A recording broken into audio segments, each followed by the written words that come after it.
وأشهد أن لا إله إلا الله وحده لا شريك له وأشهد أن محمدا عبده ورسوله أما بعد أعوذ بالله من الشيطان الرجيم بسم الله الرحمن الرحيم وقل رب اغفر وارحم وأنت خير الراحمين وقال الله تبارك وتعالى واعف عنا واغفر لنا وارحمنا أنت مولانا فانصرنا على القوم الكافرين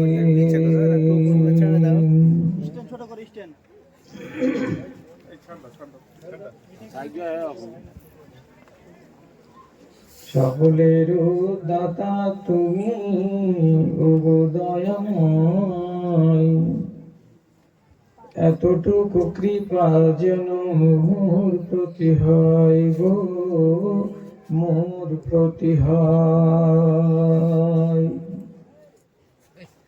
আমি হীন গুনাহগার অতি অসহায়, চলিতে বলিতে কত ভুল ত্রুটি হয় গো, ভুল ত্রুটি হয়।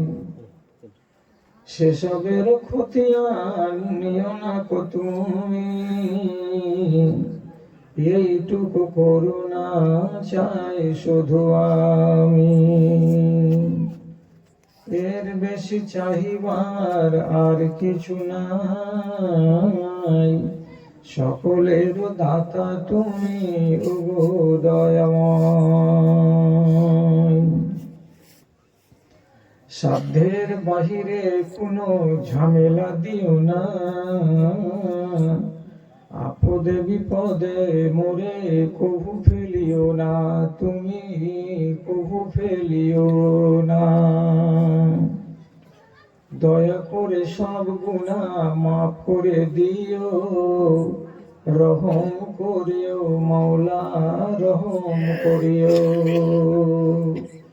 তোমার দয়ায় যেন পার পেয়ে যাই, তোমার দয়ায় যেন পার পেয়ে যাই।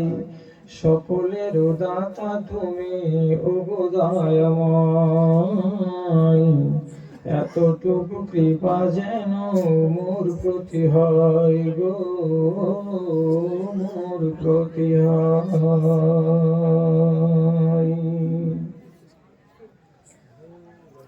মাননীয় সভাপতি সাহেব, সমবেত এই গ্রামের এ প্রান্ত থেকে ওই প্রান্ত থেকে চারিদিক থেকে দিনের দরদকে বুকে নিয়ে ইমানি জজবাকে সাথে নিয়ে উপস্থিত বিভিন্ন শ্রেণীর ছোট বড়, ধনী গরিব, শিক্ষিত ও অশিক্ষিত আমার প্রাণের ভাই ও বন্ধুগণ, তথা যদি থেকে থাকেন আড়ালে আবডালে আমার আদরের মাতা ও ভগ্নীগণ, আমি আল্লাহ রাব্বুল আলামিনের শুকর গুজারি করছি এবং তার সংক্ষিপ্ত স্তুতিবাদ গাইছি যে মহান আল্লাহ তাআলা আমাকে এই পবিত্র রমজান মাসে এখন পর্যন্ত বাঁচিয়ে রেখেছেন। নানাবিধ অসুখের মধ্যে থেকেও রোজাটিকে কষ্টের সঙ্গে পালন করছি। চলার মতো ক্ষমতাটা কদিন থেকে নেই বললেই চলে, বলার মতো ক্ষমতা আরো কম। দুর্বলতা চারিদিক থেকে ঘিরে ধরে রেখেছে। কথায় বাধা আছি বলে এই গ্রামের মানুষের সাথে একটা পুরানো উলফাত চলে এসেছি। কিন্তু এতটুকু মুরদ নেই যে হয়তো দীর্ঘ সময় ধরে টানতে পারবো। তবু আল্লাহ রাব্বুল আলামিনের হাজার শুকরিয়া, এ পর্যন্ত পৌঁছেছি, কিছু কথা আপনাদের সামনে রাখছি। আপনারাও বেঁচে আছেন, রমজান মাসকে পেয়েছেন। এই পবিত্র রমজান মাসে বদৌলতে যদি একজন মুমিন মানুষ শুধু চেষ্টা করে থাকে, তাহলে তার নাম জাহান্নামের খাতা থেকে কেটে জান্নাতের খাতায় চলে যেতে পারে, চলে যায়। তার সুন্দর অবকাশ আছে হাদিসের ভেতরে। আমরা যেভাবে পালন করছি, না খেয়ে না দে, এবং রাতে কিয়ামুল লাইলের কিছু অংশ তাও পালন করছি, তাহলে আমরা কেন আশা করব না যে আল্লাহ তাআলা আমাদের গুনাহ খাতাকে মাফ করে তিনি আমাদের নামটা, আল্লাহ না করুন যে জাহান্নামের খাতায় আছে সেখান থেকে টেনে জান্নাতের খাতায় তুলে দিবেন। আমরা সবাই বেঁচে আছি, মুহাব্বতের সাথে পালন করছি এই আশাই। তাই সবাই মিলে আল্লাহর শুকরিয়া আদায় করি, নিজের নিজের মুখ ঠোঁটকে নাড়িয়ে আলহামদুলিল্লাহ। তারপরে তার আখেরি রাসূল রাহমাতুল লিল আলামিন, বিপ্লবী জননেতা জনাবে মুহাম্মদুর রাসূলুল্লাহ সাল্লাল্লাহু আলাইহি ওয়াসাল্লামের উপর শত সহস্র দরুদ ও সালাম বর্ষিত হোক। আল্লাহুম্মা সাল্লি আলাইহি আল্লাহুম্মা বারিক আলাইহি। বেরাদারানে ইসলাম, কথাগুলো যেগুলো বলছি সেগুলো আপনি মগজে বসাবার চেষ্টা করেন। সুর, তান, অঙ্গভঙ্গি এগুলো দেখিয়েন না। কথাটা কাজের হলেই আসল কাজে হাসিল হবে। কি বলছি? তো উলামায়ে দ্বীন যারা কোরআন মাজিদকে ভালো করে ঘেঁটে ঘুঁটে তাহকিক করে তদন্ত করে দেখেছেন, তারা বলছেন মানুষের ভেতরে 10টা বদ স্বভাব আছে। 10টা বদ স্বভাব মানুষের ভেতরে থাকে। এটা নয় যে সবটি আপনার ভিতরে আছে, এটা নয় যে একটাও আমার ভিতরে নাই, এরকম নয়। কাউকে আল্লাহ হয়তো 4টা দিয়েছেন, কাউরি ভেতরে 5টা আছে, কাউরি ভেতরে 6টা আছে, কাউরি ভেতরে 7টা আছে। বদ স্বভাব মানুষের কাছে থাকে। এই বদ স্বভাবগুলো যখন বেশি করে মানুষের উপরে চাপ সৃষ্টি করে, তখন তার অন্তরটা, তার নফসটা ঘেরার ভিতরে পড়ে যায়। ঘেরার ভিতরে পড়ে গিয়ে তখন হয় কি, ওর ভিতরে দাগ লেগে যায়। যখন দাগ লেগে যায়, তখন এই নফসটাকে আবার 3 রকমের নাম দেওয়া যায়। অর্থাৎ 10 রকমের রোগে যতটা চাপ থাকবে, ঠিক সেই অনুসারে আপনার নফসটার নাম দেওয়া হবে।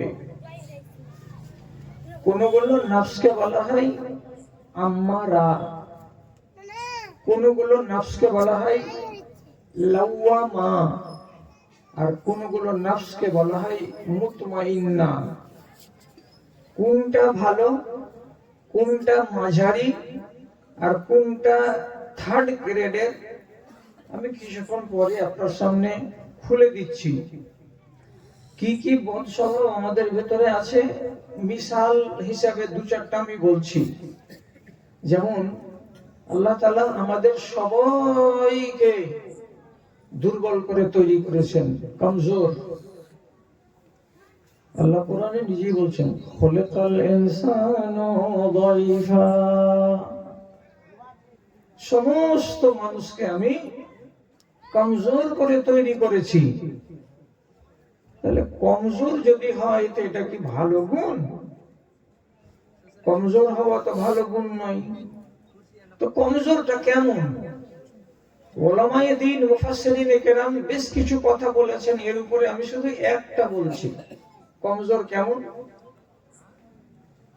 আপনি 2 ছেলের বাপ, আপনার ভালো স্ত্রী আছে বাড়িতে, আপনি রাস্তা ধরে চলে যাচ্ছিলেন, উল্টো দিক থেকে একটা মহিলা আসছে, ওর শরীরে শালীন কাপড় নাই, মেয়েটির শরীরের আধা অংশ খোলা, আপনি তার দিকে চোখ ফেলে দেখলেন, তো তার আধা আধা খোলা খোলা শরীরকে দেখে আপনার মনের ভেতরে একটা বদ খেয়াল তৈরি হলো, কি এই মেয়ে লোকটা যত সুন্দর, এর কাছে আমার বাড়িটা দোয়ানাও নয়। তাহলে কত তাড়াতাড়ি আপনি আপনার বাড়িটাকে দুয়ানা বানিয়ে দিলেন, আর কত তাড়াতাড়ি রাস্তার এই পড়ে পাওয়া মেয়ে ছেলেটি, যার মাথা খোলা, যার গায়ে শালীন পোশাক নেই, যার শরীরে কিছু কিছু অংশ দেখা যাচ্ছে, এই সিফাতটা আপনাকে ভালো লাগলো, আর আপনি এত তাড়াতাড়ি কি করলেন, নিজের জেহেনটাকে বদল করে নিয়ে বলছেন, এইটা যদি জীবন সঙ্গী হতো তাহলে মনে হয় খুব সুখী হতে পারতাম। তাহলে আপনার মনটাই হচ্ছে কমজোর, আপনার দিমাগটাকেই আল্লাহ রাব্বুল আলামিন বানিয়েছেন কমজোর, যে এত তাড়া সিদ্ধান্ত নিয়ে নিতে পারলেন যে সিদ্ধান্তটা 100% গলত আর 100% ভুল। আপনার যদি মনটা কমজোর না থাকতো, আপনার জেহেনটা যদি কমজোর না থাকতো, তাহলে এই কাজ আপনি করতেন না। এরকম আরো মিসাল আছে। তাহলে আমরা কমজোর, এটা হলো একটা বদ স্বভাব। আর একটা স্বভাব আপনাকে বলছি, আল্লাহ রাব্বুল আলামিন মানুষকে কৃপণ, বখিল করেছেন। এখানে 100 জনের ভেতরে 30 জন বখিল থাকতে পারে, 70 জন ভালো থাকতে পারে। আর এটা ভালো সিফাত নয়, এটা হলো মন্দ সিফাত। আল্লাহ রাব্বুল আলামিন এটাও বলে দিয়েছেন যে কোরআন মাজিদে, খুলিকাল ইনসানু কাতুরা, এরা বখিল হবে। এবং বখিল কত বাজে সিফাত, যে নবীজি বলছেন, আল বাখিলু বাইদুম মিনাল জান্নাতি ওয়া কারীবুন মিনান নার। যারা বখিল হবে তারা জান্নাত থেকে দূরে থাকবে এবং জাহান্নামের নিকটবর্তী হয়ে থাকবে। কখন কোন সময় তার এই চরিত্রটা যখন বেশি হয়ে যাবে, তখন ওকে টেনে জাহান্নামে ভরে দিবে। অতএব এটা ভালো সিফাত নয়। একটা হলো, আরেকগুলো সিফাত জালিম ইনসান। অনেক ইনসান দুনিয়াতে আছে যেটা হলো জালিম। কার জন্য জালিম? নিজের নফসের জন্য জালিম। কিভাবে কি করে? এমন কাজ করবে, এমন আচরণগুলো করবে যে আচরণের কারণে ওর নিজের আখিরাতটাকে বরবাদ করে দিবে। আল্লাহ তাআলা আমাদেরকে জালিমও বলছেন, এটাও কোরআন মাজিদ থেকে প্রমাণ পাওয়া যাচ্ছে। ইন্নাহু কানা জালুমান জাহুলা। আমি এই মানুষগুলোকে এইভাবেই তৈরি করেছি যারা নিজের নফসের উপরে জুলুম করে বেড়ায়। কটা জুলুমকারী আছে এখানে জানি না, তবে আছে, এই কথাটা অস্বীকার করা যাবে না। যদি মিসাল দিয়ে বলি, কে আছো এখানে জালেম একজন দেখাও, তো বলছে মসজিদে গিয়ে লাইন সোজা করছে, এই এদিকে করো, এই এই সোজা করো, তোমার পেট বেড়ে আছে, তোমার পা বেড়ে আছে। তো মসজিদে নামাজি সে যে লাইন সোজা করছে, আর ওই মানুষটাই সকালবেলায় ভুট্টার জমিতে গিয়ে আইল কপিয়ে আইল কেটে করছে। তাহলে মসজিদে লাইন সোজা করবে আর মাঠে গিয়ে আলটাকে মারা করবে। এ হলো জালেম। এরকম মানুষ আছে। এখন তো উঠে গেল, এই মিশালটা বুঝতে পারবেন না। মহিষের গাড়িতে 9 কুইন্টাল বোঝ দিলে মহিষ আরামে টানবে। আপনি বললেন কি 56,000 টাকার দামের জোড়া মহিষ আছে, 10 কুইন্টাল দিয়ে দেন, আমার মহিষের কিছু হবে না। চাপিয়ে দিলেন, 3 কিলোমিটার গেল, মহিষের কষ্ট হচ্ছে, হা করে দিয়েছে মুখটা, আর যোগালি আর ফেনা বের করে করে মুখকে ভর্তি করে দিয়েছে। আপনারা আগের যুগের লোক দেখেছেন। তারপরে সাঁটার পর সাঁটা, সাঁটার পর সাঁটা মেরেই যাচ্ছেন, হাঁট হাঁট, হাঁটবি না কেন? এটা হলো জালেম। যতটি বোঝ পারবে তার থেকে বেশি বোঝ আপনি ওর উপরে চাপিয়ে দিয়ে ওর উপরে মায়ের চালাচ্ছেন, আর বলে হাঁট, কেন পারবি না? এটাকে বলা হয় জালেম। জালিম আরো কোয়ালিটি আছে। কি কোয়ালিটি? সব থেকে বদতরিন কোয়ালিটি, যেটা নিজের নফসের উপরে জুলুম করে, আল্লাহ না করে কুরসেলে এরকম লোক থাকে। আর থাকলে ওকে লাগবে খুব চটপটিয়ে গায়ে। তা আমার করার কিছু নেই। আমি আগেই বলছি, আল্লাহ তুমি এরকম মানুষের গায়ে রাখিও না। গাটা তো অনেক নামি আর ভালো মানুষের গ্রাম। কি 12 বিঘা জমি আছে, হজে যাওয়ার টাইম আসলো, এখন 4 মাস বাকি আছে হজে যেতে। আগে আগে তখন করলো কি, হঠাৎ একদিন মিয়া বিবি চলে গেল কোর্টে, রেজিস্ট্রি অফিসে। আপনাদের রেজিস্ট্রি অফিস কাটিয়ার হয়তো, ওখানে যাচ্ছে, কোর্টে যাবে চাচা, তো বলছে জমিটা রেজিস্ট্রি করতে যাবো। কয় বিঘা? 6 বিঘা। কার কাছে বেশি লাগে? বেশি নি, বড় বেটা আর মেজর বেটাকে দুজনকে 3 বিঘা করে দিয়ে দিব, 6 বিঘা বাঁচবে তার 6 বিঘা। যদি হায়াত মোট সাথে বেঁচে ওচা থাকি তো পরে দেখবো 6 বিঘা। বেটি নাই? বেটি আছে কয়টা? তো 3টা। তো বেটিগুলোকে কিছু দিলে না, বেটিরা পর ঘুরি হয়ে গেছে, ওরাকে কি দিব? বেটিকে দিতে হবে না? ওলামায়ে দ্বীনকে জিজ্ঞেস করেন, জিন্দা থাকা অবস্থায় যদি যদি কিছু একটা কিছু যদি কিনে দেন, কিছু, তো বেটাকেও যদি দিতে হয় তো দুটোইকে দিতে হবে। বেটি যদি 3টা থাকে তো বেটি 3টাকে অতটাই দিতে হবে। যদি একটা কম্বল কিনে আনেন বাজার থেকে 2500 টাকার, বেটাকে দিতে গেলে ওই দুটোকেই দিতে হবে। এখন করে বেটি বাড়িতে থাকতে গেলে, বিদেশে থাকতে গেলে তাকে এখন করে দিতে হবে। 1 বিঘা করে জমি আপনি দিয়ে দিলেন বেটাগুলোকে, 1 বিঘা করে জমি জীবিত অবস্থায় থাকতে গেলে মেয়েরাকেও দিতে হবে। আপনি কোন লাজে 3 বিঘা করে বেটা দুটোকে লিখবেন আর মেয়ে দুটোকে কিছুই দিবেন না? এই মানুষটা হলো জালেম। কার উপরে জালেম? তো নিজের নফসের উপরে জালেম। কি জুলুম করেছি আমি আর নফসের উপরে? মরে দেখতে হবে কিয়ামতের দিন। মান কাতা মিরাসাহু রিসিহি কাতা আল্লাহু মিরাসাহু ফিল জান্নাতি ইয়াউমাল কিয়ামা। কিয়ামতের দিন জান্নাতের অংশকে কেটে নিয়ে বেটি দুটো চলে যাবে হাসতে হাসতে, আর তোমাকে চুলকানি লেগে থেকে যাবে, তোরা নিয়ে চলে গেলি না। এটা হলো জালেম। তাহলে এই 10টা রোগ মানুষের ভেতরে 1 2 3 4 5 6 করে, যার কাছে যত বেশি থাকবে তার ঈমানের দাগ তত বেশি থাকবে। তাহলে আপনার এই নফসের নাম এবার কি হলো? 3 রকমের নাম হলো। একটা নাম হলো আম্মারা, একটা নাম হলো লাওয়ামা, আর একটা নাম হলো মুতমাইন্না। আম্মারা কাকে বলা হয়? ওই নফসটাকে বলা হয় যে নফসটা জানে যে এই কাজটা করা ঠিক নয়, বুঝে যে এই কাজটা করতে গেলে অন্যায় হবে, তারপরেও যদি করে তো তাহলে সে নফসটাকে আম্মারা বলা হয়। ভালো চলন নয় এটা। এই নফস নিয়ে যদি কোনো মানুষ মরে তাহলে লাল কার্ড হাতে পাবে, ওকে জাহান্নামে আগে যেতে হবে, তারপরে কতকাল জ্বলবে পুড়বে, তারপরে আল্লাহ তাআলার মেহেরবানিতে জান্নাতের মুখ দেখতে পাবে। প্রথম চান্সে ও জান্নাতের মুখ দেখতে পাবে না। জানে, যারা জানে যে এটা অন্যায়, এটা করতে গেলে ভুল হবে, এটা করতে গেলে আল্লাহ নারাজ হবেন, তারপরেও করবে। কি দিয়ে বুঝাবো আপনাকে? বুঝাচ্ছি, ভালো করে দেখেন। আনুমানিক বয়স হবে 15 বছর। এরকম বয়সের গোরা চাট্টা খুবসুরত, এত খুবসুরত যে পৃথিবীর যত খুবসুরতি আছে তার অর্ধেক খানি আল্লাহ তাআলা তাকে দান করেছিলেন। এত খুবসুরত ইনসান 15 বছর বয়সে, আপনি নাম বলে দিবেন এক্ষুনি, আমি নাম বলছি না তো। 15 বছর বয়সে তাকে তার ভাইয়েরা ইন্দারাতে ফেলে দিল। ওখান থেকে এক কাফেলা পানি তুলবার জন্য বালতি নামালো, তো বালতিটাকে ধরে ওই ইনসান উপর দিকে উঠে চলে আসছে। এরা দেখলো যে আল্লাহ, পানি নয় বালতি ধরে ইনসান একটা উঠে আসছে, কত সকাল সুরাত আল্লাহ একে ভালো দিয়েছে। কিনে নিল কে? তো মিশরের আজিজ বা মিশরের সম্রাট কিনে নিয়ে বাড়ি গেল।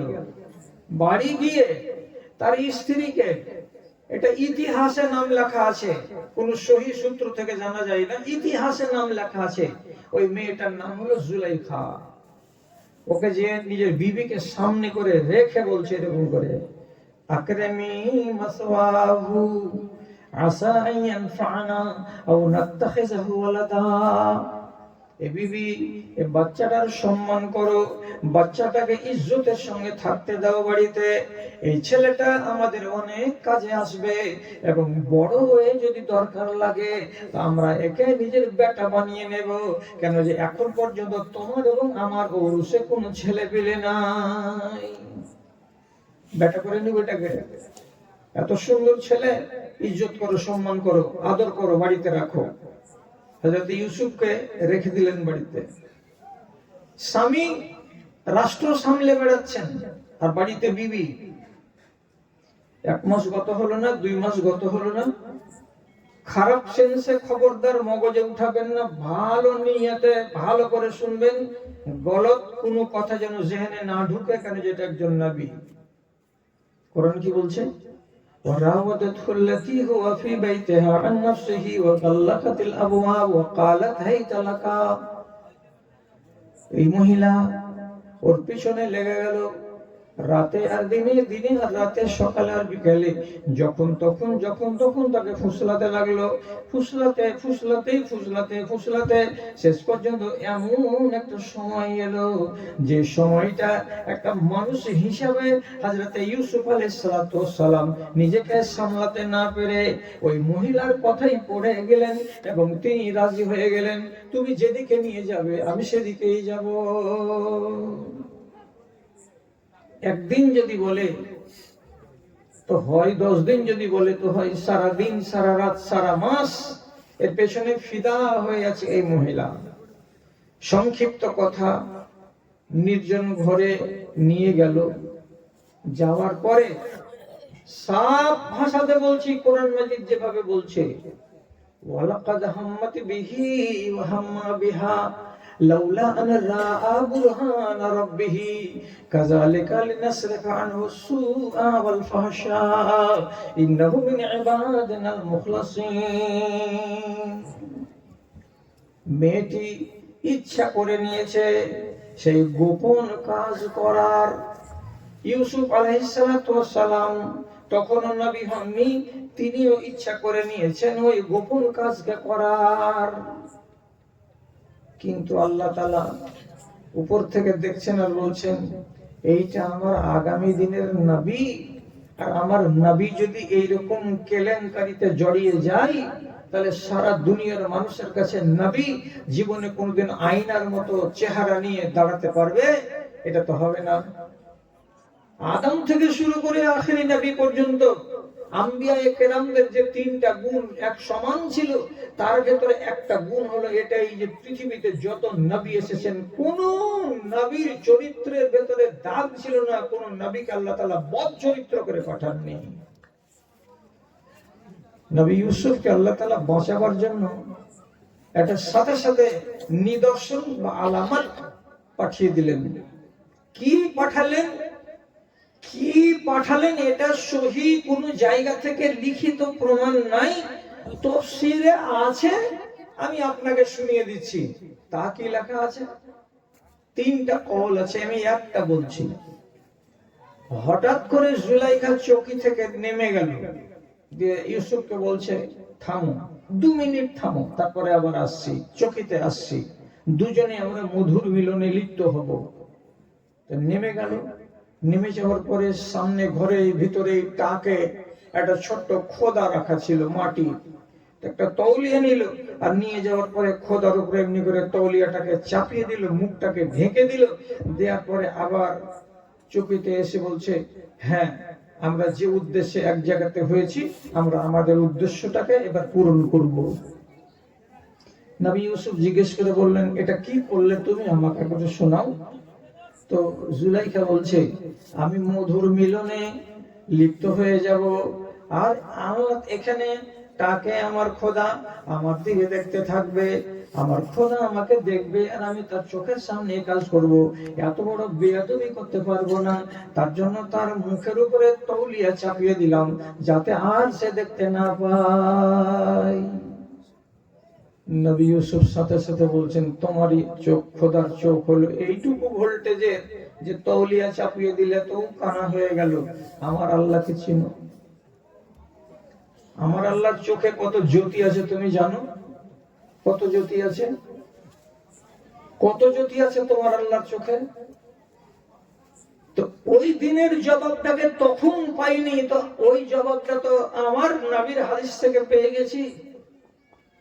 তিনি বলে দিয়েছেন, নবী বলছেন ফাইন্নাহু ইয়ারা ওয়া ফি রিওয়ায়াতিন ফাইন্নাহু ইয়াসমাউ ইলা দাবিবে নামলাতিন সাউদা আলা সাখরাতিন সাউদা ফি লাইলাতিন সাউদা। আমার রব কত দূর দেখতে পান, আমার রব কত দূর থেকে শুনতে পান। তো নবীজি বলছেন একটা ঘুটঘুটে কালো অন্ধকার রাত, সেই ঘুটঘুটে কালো অন্ধকার রাতে একটা কালো পাহাড়, সেই কালো পাহাড়ের উপরে আর একটা কালো পিপিলিকা। তিন কালো, কালো পিঁপড়া, কালো রাত, কালো পাহাড়। এই তিন কালো পাহাড়, কালো কালো জিনিস, এমন ঘুটঘুটে অন্ধকার রাতে কালো পাহাড়ের উপরে একটা কালো পিপিলিকা। যেমনি করে পা দুটোকে তুলে তুলে পিলি পিলি পিলি পিলি পায়ে যে এগিয়ে চলে যাচ্ছে। আমার রব কোটি কোটি মাইল দূর থেকে, কোটি কোটি মাইল দূর থেকে আরশে আজিমে বসে বসে তিনি কোন পাহাড়ের গায়ে সে পিপিলিকাটা কোন দিকে মুখ করে চলছে সেটাও আল্লাহ আমার দেখতে পান।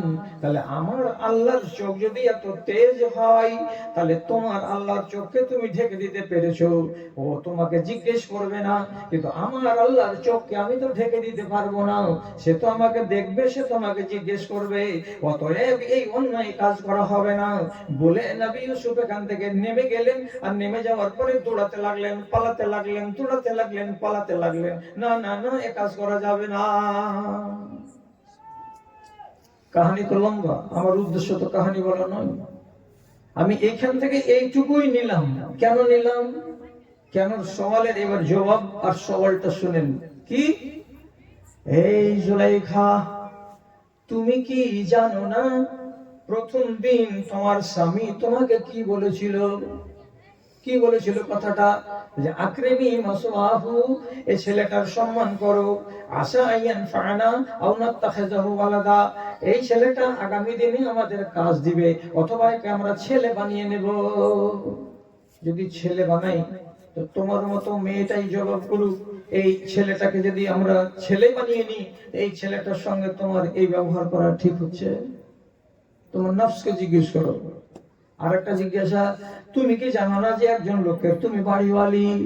নফসকে জিজ্ঞেস করো, গান লাগে নয়, নিজের মনকে জিজ্ঞেস করো। তুমি কি জানো না যে তুমি একজনের বাড়িওয়ালি? একজনের বাড়িওয়ালি হয়ে তুমি এই আমানতে খেয়ানত কেন করতে যাচ্ছ? তুমি তোমার নফসকে জিজ্ঞেস করে বলো, তোমার স্বামী আছে কিনা? যদি তোমার স্বামী বেঁচে থাকে, তো তাহলে তোমার স্বামী যদি জানতে পারে, এটাতে নারাজ হবে না খুশি হবে? এটা কি তোমার জ্ঞান নাই? নিশ্চয়ই তোমার জ্ঞান আছে। তুমি যে কাজটা করতে যাচ্ছ, তোমার স্বামী যদি জানতে পারে, তাহলে তোমার স্বামীর মনটা খারাপ হয়ে যাবে। এটা কি তুমি বুঝতে পারো না? স্বামী যেদিন জানতে পারবে, সেদিন এই ছেলেটার প্রতি কত তার ঘৃণা জন্মে যাবে। অথচ ছেলেটা তো নির্দোষ। একটা নির্দোষ ছেলেকে তুমি দাগি বানাতে যাচ্ছ কার কাছে? তো তোমার স্বামীর কাছে। এতগুলো অন্যায় তুমি জেনে শুনে বুঝে সুঝে যে করতে যাচ্ছ, তোমার নফসটাকে আল্লাহ রাব্বুল আলামিন কেমন করেছেন? শেষে কাহিনী তো লম্বা, গোটা একটা সূরা আছে, সূরা ইউসুফ। তো অত কাহিনীর দরকার নেই। এই মহিলার অপবাদের কারণে, ইলজামের কারণে ইলজাম দিয়ে দিল, গেট পার হতে নেই। নবী পালিয়ে যাচ্ছেন ইউসুফ, আর গেট পার হয়ে যাওয়া মাত্রই স্বামীর সাথে দেখা। আর যেমনি স্বামীর সাথে তার দেখা হয়ে গেল, এই মহিলার একবারে উল্টো ভাবে ঘুরে গেল 180 ডিগ্রি। আজ স্বামীকে বলছে, কি হবে এটা? কিসের? মা জাযাউ মান ইয়াফআল যালিকা মান আরাদা বিআহলিকা সুআন ইল্লা আইয়ুসজানা আও আযাবুন আলীম। তোমার অবর্তমানে যে ছেলেটা তোমার স্ত্রীর সঙ্গে এরকম টানা হেঁচড়া করে, এমন ছেলেটার কি আযাব হওয়া চাই? দেখেন স্বামীকে কি বলছে, উল্টা কথা। তুমি ছিলে না, আর আমাকে ফাঁকা পেয়ে একা বাড়িতে এই ছেলেটা টানা হেঁচড়া করছিল। স্বামীর মন খারাপ হলো, কি করতে হবে? এই আবার জব দিয়ে বলছে জেলে ভরো, তাছাড়া আরাম নাই। শেষ কথা হলো এই যে নবীকে জেলে যেতে হলো। 9 বছর জেল খাটলেন, 9 বছর। তারপর এমন একটা সিচুয়েশন তৈরি হলো, শর্টের উপরে বলি, যে ওই নবীকে জেল থেকে বের করার জন্য সম্রাট নিজে পাগল, বের করো ওই ছেলেকে, বের করো। তখন উনি শর্ত দিয়ে বললেন, মা বালুন নিসওয়া, ওই মেয়েগুলোর হাল কি আগে আমাকে শোনাও। যে মেয়েগুলো 9 বছর আগে আমাকে দাগ দিয়েছিল, দিয়ে জেলে ভরেছিল, ওরা কি বলছে। তখন রাজা আবার গেলেন, যে জিজ্ঞেস করতে গেলেন, একে একে একে একে শেষে জুলাইখাকে জিজ্ঞেস করে বলছেন, বলো কি খবর। তো সেদিন জুলাইখা বলছে, আল আন হাসা আল হক, আজকে হক সূর্যের মতো পরিষ্কার হয়ে দেখা দিয়েছে। আমি জালিম, আমি জালিম। ওই ছেলেটা জালিম নয়, ছেলেটা সাধু, ছেলেটা পাক, এর ভেতরে কোন রকমের গান্দেগি একটু ওর ফিতরাত আল্লাহ তাআলা দেয়নি। যত কিছু কীর্তি করেছে তা আমি করেছি, আর আমি করে দিয়েছি। দেয়া করে আজ বলছে জুলাইখা কি, ওমা উবাররিউ নাফসি ইন্নান নাফসা লাআমারাতুন বিসসুই ইল্লা মান রাহিমা রাব্বি। আমি আমার আত্মাটাকে পরিষ্কার বলে দাবি করি না, আমি বেগুনাহ আমার নফসটা আমি এটা জীবনে বলি না। কেন? আল্লাহ রাব্বুল আলামিন এমনই নফস বানিয়েছেন দুনিয়াতে, কতগুলো নফস জানার পরেও এরকম হারামি কাজ করবে। তো যাকে আল্লাহ রহম করে সেই বেঁচে যায়, আর যার উপরে আল্লাহ তাআলা রহম করেন না সে ফেঁসে যায়। আমার উপরে আল্লাহর দয়া হয়নি বলে আমি এত জুলুমের কাজে ফেঁসে গেছিলাম, আমার দোষ, ওই ছেলেটার দোষ নয়।